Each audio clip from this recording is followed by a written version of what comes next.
Hey, what's up everybody? It's Lyds and we're back for some more Thronebreaker, and last time we had what was possibly our most convincing win we've had thus far in the entire game, and we also just recently tracked down one of those hidden golden chests that we had a treasure chest for, so good to check one of those off the list. As for what we have planned for today, we have what at first glance might look like 3 separate points of interest, although I think we've just about confirmed this is probably just 3 things that are really pointed to one encounter here that is in this town. Those are just 3 different ways to access it, because that's something we saw similarly in the place where we just finished an encounter. So that's the first thing we have planned, and then, of course, we'll take it from there. So it is right next door. I suppose we'll hop on by and see how the Nilfgaardians are doing. Meve now reached Willowhain, a settlement she knew well, for it lay near Waldenrad, where in peacetime she would go to escape her queenly duties and enjoy the thrill of a hunt. Pheasant, grouse, and partridge in abundance. You will see, said Meve in muted excitement. Something tells me that's not going to be the case anymore. Alas, it appeared the war had ravaged even these woods. Where life had stirred and grown tall before, only resinous trunks remained. And the village itself had lost its quaint allure, surrounded now by a double stockade, a golden sun fluttering above it. Bastards couldn't even let the damn trees be. Gascon seethed. Yep, you know, I can't say I'm surprised. A dismal scene. Her once cherished wood, and it weighed heavily on the Queen's spirits. And the music Waldenrad changes had as been well. A place removed, where she could rest and forget the weight of her crown. Reynard's voice roused Meve from her sad reverie. A Nilfgaardian garrison holds the village, He said. We ought to drive them out. Avoid any surprise later from the rear. Okay. Order the attack? Or go around? I mean, surely we're attacking, right? I mean, this would just be avoid the encounter altogether? Nah, we have to do it. give the order to attack, but none is to play the hero. We shall breach or topple the stockade together. Senseless to perish so close to home. Reynard nodded. Moments later, the Lyrians rushed forth and attacked. Alright, I think that's our cue. Okay, so the Battle of Willowhain. Willowhain. That's how they were pronouncing that, I think. So Meve recalled her first hunt in Waldenrad nearly 20 years ago. She was young, naive, and newly married to Reginald. Now, the forest had been razed, Reginald was dead, and Meve shared little in common with the starry-eyed girl who first arrived at the Lyrian court. Shortened battle. Oh, just 1 round, okay. Alright. I feel like there's going to be some kind of decision we need to make at the end of this one, perhaps, because it seemed as though there's a little more significance plot-wise to this encounter, but we'll see, of course. And 1 round means less time benefit from the Skellige dudes. Then again, we've, at times, somewhat recently, had some, miscues with the dogger timing. So, maybe in some ways, that might still be for the best. But it does mean also things like Mahagamail we'd want to play as soon as possible. Tainted Ale, we do have Infiltrator, we do have Alchemist, so I suppose we could still try to squeeze those things in 1 round, although that gets a little bit tricky, so we don't have that much. Oh, that's not what I meant to do. I meant to do this. Let's just double check what they have going on. Brigade, if in hand, deck, or on the battlefield, strength itself by 2 whenever an enemy appears range throw. Okay, yeah, we've seen that before. Oh, but it's only the strengthen self version, whereas in the past we've seen, you know, either you're strengthening this card if you play something in the range row, or you're boosting the cards in their hand if you play in the melee row, but it doesn't have that hand boosting component, so that's nice. Return, turn start, boost adjacent units by 1 if this unit has armor. Yep, we've seen that before. And Braveheart. What the heck? For every 2 units destroyed. That does not specify whether it's our units or their units, so I assume that means it could be either. Boost self by 6 and damage all enemy units by 2. That seems to suggest... Not sure why there's a timer icon there, but that seems to suggest that that is the card we kind of need to go after first, otherwise it's going to keep on getting bigger and make it pretty difficult to get rid of it. And leader ability, strengthen all allies by 1, and you use it once. Doesn't say anything about a cooldown, so that seems kind of weak. Or certainly if we can destroy some of their units relatively quickly, But if they wait until the very end to use that, that could start to add up a little bit. And that is one concern, is Hawkamail is slow, eventually worth a fair number of points, but does not really help us to get rid of their units quickly, which is something we'd like to do. I mean, we could just... You're not a boss. So we could always just completely ignore the whole part where you gain strength when other stuff gets destroyed and eventually artifact compression you. I guess that's not a terrible option. And other than that, we have Dogger, we have Reynard in hand. That's obviously very useful, but as I was saying, we kind of like to have more... Well, with one round, it's a little bit tricky. We'd like to get Isabel at some point, presumably. Patricide we'd like as well. So to make room for all those things, we could get some of that stuff happening with leader ability, but otherwise, you know, Infiltrator, Alchemist, Tainted Ale, do you sacrifice that stuff?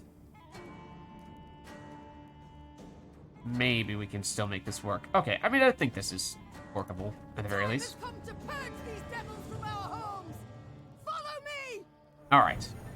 They immediately get boosted, excuse me. Did they? There's no cooldown on this. They just used it on their very first turn, which is the worst way they could use it. I mean, unless we're going to remove even more cards later on. Damage unit, whenever ally appears, gain 1 charge. Yeah, we've seen those guys a bunch. Okay. Okay. So, I think Dogger's going to be one of our finishers, because I think we're going to... Well, kind of, sort of. If we can get more of these guys out to sacrifice, then we could play him multiple times just to get them out numerous times. So, I mean, we technically kind of sort of want to go Hawkamail first. So I guess we do this. Then we go leader ability to get rid of one of you. And I think the things we want to get out here... I mean, we are going to want Isabel at some point, but she's a card we can wait for, so maybe we use our next and probably final leader ability charge to get her. So I'm thinking maybe Patricide and possibly even a Disgraced Warrior. That way we have a good target for Divana Runestone on our next turn, which I think is something we'd probably want to use. You could potentially make a case for what? No, I think it's pretty clear it has to be those. More Skellige guys you can more easily sacrifice rather than Patricide, but no. I think you gotta do this. Oh, also I should be playing melee row because, as we were saying, usually those guys have an effect for either row you play them in, or either row you play your stuff in, but not the case here. It's a weaker version of several of their cards relative to what we've seen for... So, okay, please don't boost the equipment. But at least relative to what we've tended to see in the recent past. So now we can go Divana Runestone on you. Is probably what we'd like to do next. Sacrifice all those guys. Make these guys much... Yeah, right, we've established that will power you up. In some ways, you can make the case this is a card that counters the Skellige dudes for that reason, but as long as we have a way to guarantee we can remove you with... It could be Tainted Ale. In fact, Tainted Ale would be pretty solid for that. Otherwise, the artifact compression should work as well. So I think we don't target you with the damage. We instead target other people's, and we can go Patricide, or rather, Disgraced Warrior on you to sacrifice it and gain more power, which I think is still something we'd like to do, because that way we get more value out of Dogger. This is basically just free boosts for the time being. Again, we kind of prefer that Hawkamail not target you right now, but now I guess we'd like to get rid of you guys. Yes, you're getting stronger whenever we do the whole order thing, but then that means you could be the Tainted Ale target, you could be the artifact compression target, or whichever way happens to work out best. But I think we're good for now. Please stop boosting this footman. I mean, technically, if you destroy Patricide, we can still get him out as well. He obviously doesn't boost everyone when he gets destroyed, but... Yeah, we do want to make sure we have enough time to do the whole Tainted Ale plus Infiltrator thing, so we need to be a little bit careful of that. But I think we're still probably looking to go Skellige guys now. Unlikely we'd be able to completely remove these guys, unlike the warriors that are much easier to sacrifice. But I think we still go for them for now. Come here, let's dance. And this is going to be overkill damage, but actually, 1, 2, 3, 4, 5, 6, 7. Yeah, I think we just remove you altogether. It'd be kind of nice. It's pretty serious overkill, otherwise we hit you, which doesn't destroy you. So, well, actually, tell you what we do. We hit you, and then next turn you can destroy both of them, unless they do something funky. Please just boost Patricide instead of this Footman. Now we actually don't want to remove this with a leader ability charge. We'd probably prefer to remove this Arbalest. Okay, now that guy's also going to get powered up whenever we use orders, but they played him late enough that that's probably not as much of a concern. So, oh, also, except I hate that you boosted that, because the whole idea was that both of these guys were in removal range for that brawler. We, I think, yeah, do have another brawler we could use, but that's still not really something I'm a huge fan of. So let's go here. And now, Patricide, I mean, we might just have to go here to get rid of you. I mean, everyone else has a bunch of armor, so like eventually we can start dealing significant damage, but it's not as if this is all that inefficient when you consider that first hit is going to do basically nothing on anyone else. Wait, what? Alright, 2 units destroyed, boost health by 6, and damage all enemy units by... Oh, I didn't remember the damage all enemy units part. For some reason. But all the more reason why we're going to want to get Isabel out here eventually. That's what we're going to do with our next leader ability in all likelihood. Plus one other Skellige guy. Alright, but now you're going for the foot. Just make up your mind. If you're going to destroy... I mean, I would prefer if you destroy a Skellige dude. Even if it's Patricide. But now, let's see. So we are out of Skellige dudes in our hand outside of Dogger. So unless we're going to sacrifice these guys somehow, which can't really do all that easily, might mean it's time to start going Tainted Ale and Strays Infiltrator. Technically, we have a little bit of time before we need to do it. But then, if we do it now, that gives us some time to do things like Alchemist afterward, which we'd like to do if we get the chance. That may still be preferable. Otherwise, I mean, you could Dogger now. It's still a little bit earlier than I'd like to do that as well. Because, yeah, what are we thinking? We're going Isbel plus Warrior, who we'd like to sacrifice with our next leader ability charge. Then you play Dogger, and that way you get out all these guys, plus that one other warrior who's eventually going to get sacrificed as well. So it just means we don't have a lot. I mean, Tainted Ale is pretty slow. So we could do it now. Otherwise, I guess we could Artifact Impression on this dude if we really wanted to, because that is another card we were saying we kind of wanted to get rid of.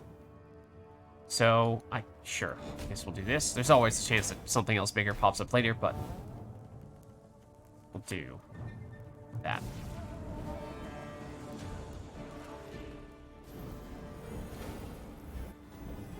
Has this gotten the boost every single time from Hawkmail? Like, I know we could play more units in this row to make it less likely that that receives the boost. On the other hand, we don't want to play stuff in that row because they had the guys that were getting boosted anytime we did that. Now we've gotten rid of those, so maybe we feel okay about it at this point.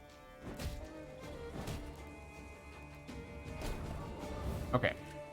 So now, and also this Jade Figurine is pretty likely to get hit by one of these guys and get destroyed, but, you know, removed one of their cards. It gives us card advantage, so it still serves a purpose, even if this unit will be very fragile.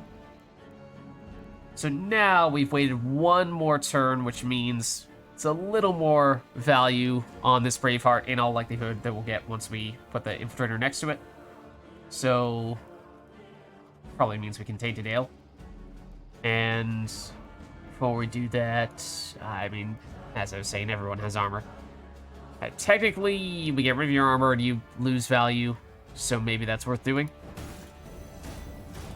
These guys are, of course, still getting bigger every time we do the order abilities, so you can make a case for targeting one of them. We obviously got rid of one of them already, but let's do that. And we should still have plenty of time to go Infiltrator next to it on our next turn. Every turn, man. Every turn.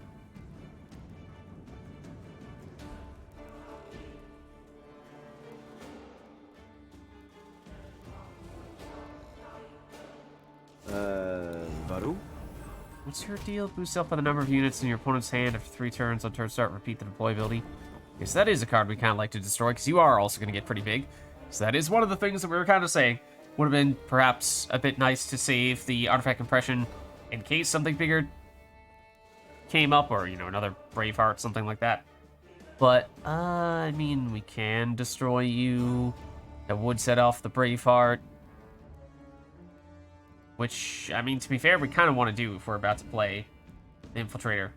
So, maybe that is worth doing, although we could, between these 2 Brawlers, get rid of you that way. Not sure the Brawlers make a ton of sense, since we're definitely powering up the Cavalry a fair bit without much we're getting in return. Maybe we hold back and, in fact, even Patricide here. 4 damage in exchange for 2 or 4 boosts and 4 armor. And we're kind of coming out even there, except, at least from a boosting standpoint, directly for points, but means more armor, which means less value on Isbel, who we are likely to want to play right now with our leader ability. Unless, is our cooldown? It's cooldown 6. And we have 5 cards in hand. We've already used the artifact compression to get 1 more. So yeah, we're not going to have time to use another leader ability. So if we want Isbel, it's going to have to be on this turn. Okay. So I think that means no Brawlers, because it just makes Isbel less effective. We will get Isbel here. Possibly even no Patricide from here on out. Unless we feel like we can break through these guys, but that is a lot easier said than done. 1, 2, 3, 4, 5, 6, 7, 8. I mean, yeah. Eventually we will be able to break through. It'll still take some time. Yeah, I guess we should still go for it then. It's not the most efficient, but eventually it'll work. Okay, so now we go... It's... also, I mean, we were saying maybe destroy this just for the sake of making the Infiltrator stronger, but it shouldn't be a huge deal. So now, leader ability on you. Again, would have liked for this to not have received so many boosts, because we knew we were at least hoping to put it back in. It's roughly the same amount of points as the Arbalest. In fact, 1 less point than the Arbalest. So it's going to be you, and it's going to be you. We're going to try to sacrifice this warrior on our next turn, although it's got enough base power. That's not going to be the easiest thing to do. Oh, we should be able to with you there. So Isbel is a little scary, because although she should have a lot of power on that order ability, 70. Not to say that's the highest we've ever seen. The problem is that Today the day? they have a lot of damage, and she, at least for a human player, would be a very obvious target to go after. So usually we try to save her for the very end of the match for that reason. Kind of need to rush things because she was stuck in our tech and we didn't have another way to get her out besides that leader ability charge, and we're going to get another leader ability charge. So we're probably going to have to play out our next turn. Which does mean we're going to end up destroying this, doesn't it? Cock it. Okay, technically, that probably means I should not have played that right there, because we could have waited 1 turn. We still would have been fine. Please boost Isbel. I mean, if Isbel doesn't take any damage, maybe we're still okay, but unlikely. Could have put the Disgraced Warrior there and used Alchemist on this turn to help protect her. I was kind of hoping that we wouldn't have to rush that much.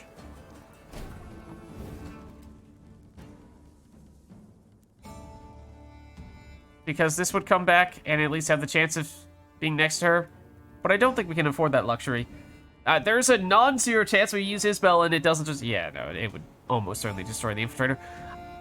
It's not the absolute end of the world. You know, in hindsight, it would have been great had that not gone that way.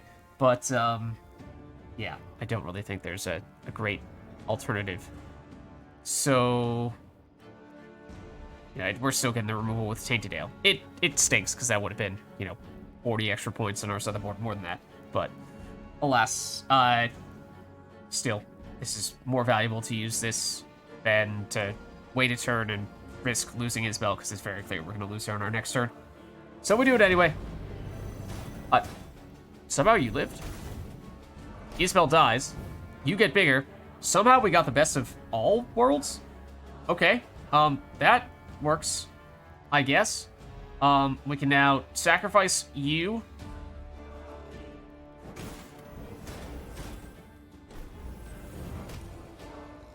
Okay, that's still making our other cards bigger. That's fine. Patricide. Technically, we should have done Patricide first, right? We were kind of thinking we'd want to try to break through that. You have 1, 2, 3, 4, 5, 6, 7, 8, 9 cards. I mean, it is technically still a net positive. I guess we'll do it.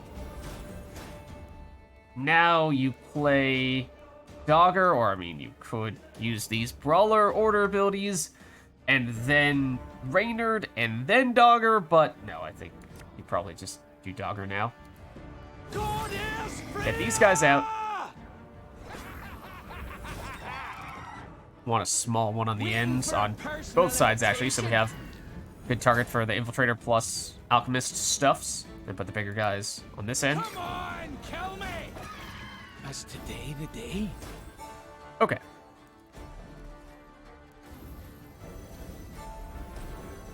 You come over, that's great. That's where we're gonna want to use the Alchemist. You'll get destroyed soon as well.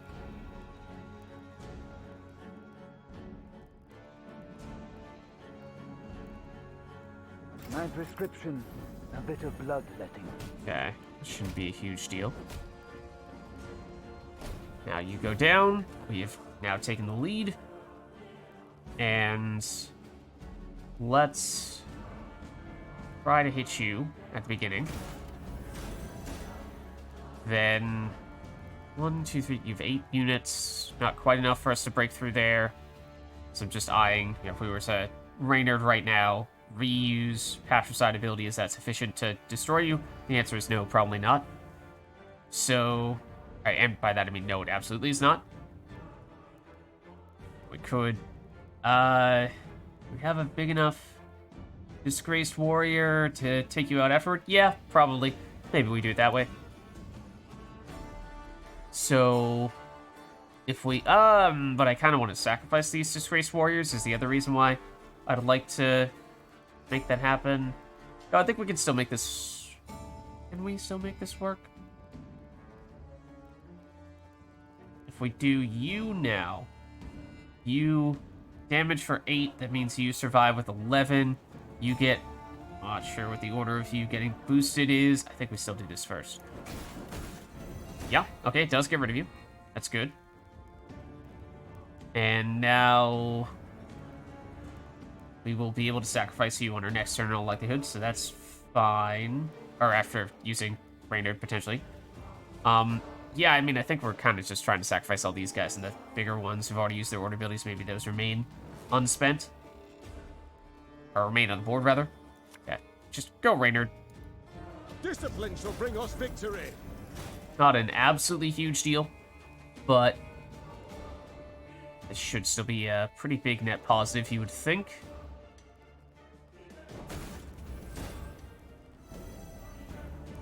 And probably still the case here.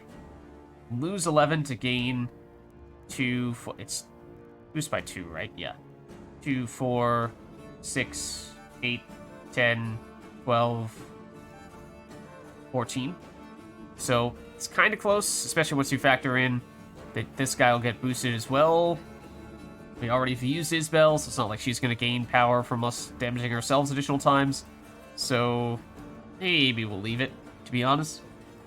Patricide at this point, we can't break through this, but we can still get net positive value by hitting someone else who has no armor.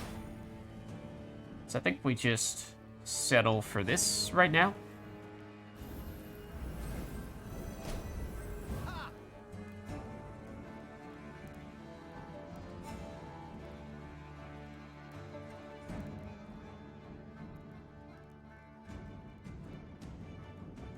Alright, this is their last card. It's not good enough. Shouldn't be, at least.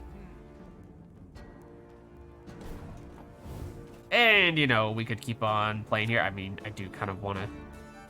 Oh, wait. We needed someone else there on that side of the Infiltrator. Right. No, the order... The positioning got that a little bit wrong. Don't want to turn that into an 11. So maybe we don't want to play this Alchemist right now.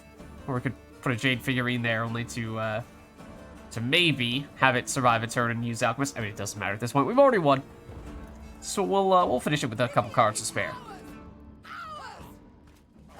Alright, so is there more to this encounter? Because it kind of felt like that was going to be the case. When the battle dust had settled, Meve instructed her soldiers to gather Willowhane's inhabitants. Upon spotting their armed liberators, the common folk cowered in terror. No longer need you fear. The Queen shouted. No longer must you worry about homes and loved ones. The war's nearly done. I mean, I hope so. Of a sudden, a villager dropped to his knees and raised his hands to the heavens in supplication. Meve broke off. That's oddly, Nilfgaardian. baffled by the man's outburst. And then it dawned on her. The Rivians of Willowhane had been driven away. Taking their place, Nilfgaardian settlers brought in to transform the near-subsistence plots of local peasants into great estates producing for the Empire.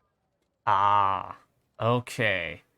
Interesting. Now, do we have anything to say about that? Reynard managed to grasp the essence of the Nilfgaardian peasants' frantic pleas. They wish to stay. They've come to love the land. They pledged to renounce their emperor. Swear allegiance to you as their rightful ruler. They... Okay.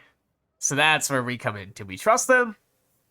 Or, and in doing so, basically add them to our group of supporters or Lyrians and Rivians against the Empire? Or do we think that they're going to betray us in some way, shape, or form, and therefore we should not believe them? Or it sends a bad message to the rest of our army, and we don't want to be working with that bad morale at this stage in the effort. Meve had stopped listening. She turned to survey the hamlet. The walls of the huts freshly whitewashed, tools neatly arranged, flower beds well tended. A young girl of 6 or 7 summers peered out from her hiding place in a sunflower patch. Your Majesty, Asked Reynard, having noted that Meve's mind had wandered. what are your orders? What shall we do? And Meve's making all these observations about, they haven't done a bad job here. Let the Nilfgaardian settlers stay. Drive the Nilfgaardians away. So, yeah, basically, what I think here is, you let them stay, maybe, theoretically, you have more villagers who are supporting Lyria and Rivia. So, we have more, whether that means recruits from an actual, in-game asset standpoint, resource standpoint, or just more generally, more loosely, additional support for our army versus the Nilfgaardian army. However, probably not going to go over very well with the rest of our soldiers, because, they're probably not very keen on getting more Nilfgaardian people to side with us, because they probably don't trust them. And that raises the other question. Do we trust these guys, or at some point are they going to find a way to backstab us? Then we could drive them off. It means missed opportunity, potentially, because, we're going to have this village that is, at this point, going to be basically abandoned. So the Nilfgaardians have already driven out the original Rivians who were here. So, in that sense, we're missing what would usually be whatever the output is from this village, the, hunting that they were talking about and what have you, so maybe some game and some furs and what have you. But it would certainly go over better with the soldiers and the general Rivians and Lyrians in the area, that we aren't siding with some of the Nilfgaardians, because that might send some mixed messages. So you could make a case for either of these. I think, if we're considering from a more metagame standpoint, we don't really care about recruits, so if that's the main reason for going this route, then that doesn't really benefit us that much. Yeah, it's maybe more merciful, but this is maybe not the time to be worrying too much about being merciful and more about being practical. And that may mean that driving them off right now is the safer and better choice, given the way we are looking to play the remainder of this playthrough. Tell them. And this Actually, is no. considered a major I shall choice. tell them myself. Meve stood on a Figured it bench, might be. drew, then brandished her sword and yelled at the top of her lungs. Out. Go. Begone. This is our land. Our country. Understand? Without understanding a single word, the settlers Yeah, higher easily morale. deciphered the Queen's sentiment. Suspected that might be They the case. hastily gathered their chattels and fled. Meve sheathed her sword and resumed the march. And Willowhain, once vibrant, now stood quiet and lifeless, Yeah. save for the wind howling through it. So now a lifeless village. However, at least it's not occupied by Nilfgaardians, or once Nilfgaardians, if you want to give them the benefit of the doubt that they will truthfully look to Meve as their ruler and not secretly take orders from Dahi and the Nilfgaardians. But it did say that there are some major, or at least with that icon over there, implied that there will be some major consequences to that Mom, decision. Oh? I've come to tell you I must leave your army. Oh! Oh, snap! Okay, well that's pretty obvious what she's looking for then. And that's unfortunate, because speaking of practical, Isbell has been one of, if not arguably the strong, well, I mean, the Skellige guys and Dogger in particular have been the strongest cards in our deck thus far, but Isbell has also been a really important component to that as well. Ooh, that's gonna hurt. Like, a whole lot. Like, now I'm thinking back to every prior encounter that I can recall and trying to remember, were the Skellige guys alone enough for us to win all of those encounters, or did we need not only those guys to give ourselves a lot of points on our side of the board, but also Isbell to destroy most, if not all, of our opponent's cards as well? Because when you factor both of those things in, we were, as we start to see, winning several encounters convincingly. But take away Isbell, and I am not sure if the Skellige guys, in and of themselves, are sufficient to get the job done. So that immediately strikes significant fear in me. So we may live to regret this decision big time. What? Why? Against my better judgment, I joined you to heal your wounded. I realize now that was a mistake. I mean, let's be honest as well. Like, I can see how, in some ways, yes, this is a pretty cruel thing that we've done, and so Isbell would not look that kindly upon it, but on the other hand, this is by no means the most cruel thing. Isbell in particular, it wasn't just, oh, I want you to be a nice person. It was, I want you to choose peace over violence, was the main thing. She's basically said, more or less explicitly, if you choose to harm the innocent, then I will leave. And, I think we interpreted that pretty literally, or in that, if we physically harmed the people who were not directly involved in the fight themselves, then she would be very upset and she would leave us. Yes, on this occasion, we are not doing those villagers, Nilfgaardian villagers, a favor, but, I mean, it really doesn't seem like that was as cruel as many of the other things that we've done along the way, and Isbell stayed for those. Maybe once or twice, Isbell might have given us a little warning, or at least we thought to ourselves, oh, hold on a second, we should probably be a little more careful about that, because Isbell is important to us. But I am a little surprised that this is the thing that causes her to leave. This is the straw that breaks the camel's back, because it does not seem that big in comparison to some of the other things that we've done. What exactly do you mean? What you did runs counter to all my beliefs. I mean, You yes, had but your reasons, and have them still, I know. Yet I've no desire to abet them. I'd feel shame to lend a hand. like, I'll be honest. Thronebreaker has done Thronebreaker has done a very good job with, the writing as a whole. Big picture, totally. One of the greatest strengths, if not the greatest strength of Thronebreaker. But this does detract from that a little bit, where, if Isbell left, and one of those other occasions on which we made a more drastic, violent, cruel, whatever word you want to use, decision, I would get it. I would say, okay, you know what? Isabel told us that. That was something that she was considering doing, and we should have known that was going to be the case, or at least considered that risk, and it's understandable that Isabel is leaving now for that reason. But on this occasion, again, it just feels like it's, why now?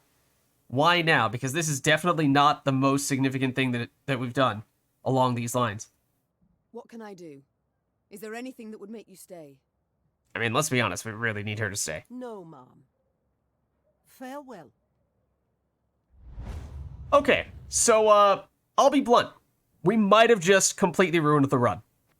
There is a non-zero chance that's the case. Good luck and Godspeed, Isabel. There's a chance that we've just lost. Permanently. Like, irrecoverably. Because, as we have said many times before, we have deliberately been trying to hold on to some resources in case we find ourselves in desperate need. Obviously, we've been trying not to craft any units and haven't done so yet. However, this is our emergency fund in case we are in desperate need and have no way of progressing unless we do craft some units. And that was the theory for a little while. I'll read this in a second.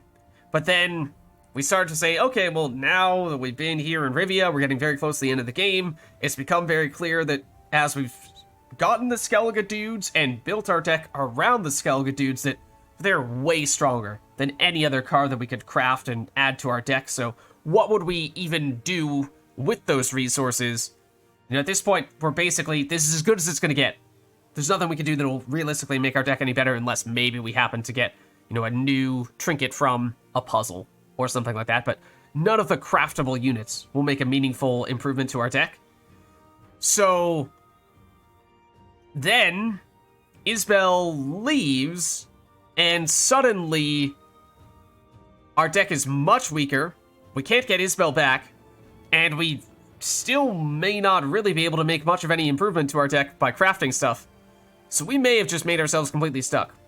We'll see. I mean, we don't have that many encounters left, and I mean, we've obviously been doing every encounter thus far throughout the entire game, but if we are absolutely desperate and we value completing the game without crafting any units above completing the game 100%, then we could even consider skipping some encounters if they're seemingly impossible with the current state of our deck, and just try to make it all the way through to the end without Isabel, without crafting any units, and maybe the last encounter is actually a little bit easier than some of the optional encounters. Who knows? But now my mind is racing, trying to do all the math and figure out, run all the predictions.